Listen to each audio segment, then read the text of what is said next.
Բագրատ arczepiskopos Գալստանյանն իր շաբաթօրյա ելույթում անդրադառնալով Հռիփսիմե Ջեբեջյանի հետ պատահած դեպքին շեշտեց, որ Անդրանիկ Քոչարյանն իր ցինիզմի եւ լեկտիության գագաթնակետից խոսելով փորձել է արդարացնել ինքն իրեն հղում անելով հենց Բագրատ Սրբազանին եւ այդքանով չբավարարվելով հղումներ է տվել Սուրբ գրքին, Ավետարանին, 18-րդ Սաղմոսին։ Բագրատ Սրբազանն ընդգծեց, որ Անդրանիկ Քոչարյանը Սաղմոսի մասին խոսելիս չի կարողանում հայերեն ոչ ընթերցել, ոչ էլ արտաբերել, հավելեց, որ երևի կյանքի մեջ առաջին անգամ է Քոչարյանը հղում Սաղմոսին եւ որ հավանաբար նրան ցուցում տվող է եղել, այդպիսով փորձելով արդարացնել իր ամբարշտությունն ու տգիտությունը։ Ասեմ ուղղակի, որ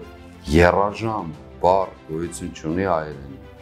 Ոչ գրապարում, ոչ աշխարհապարում, ոչ արևմտահայերեն, ոչ արևելահայերենում, ոչ էլ երևի բարբառներում։ Այդ տգետ ամբարիշտ համենայն ժամը,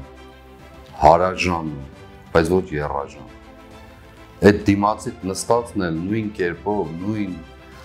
ամբարշտությամբ եւ տգիտությամբ չի հասկանում, թե ինչ ես ասում։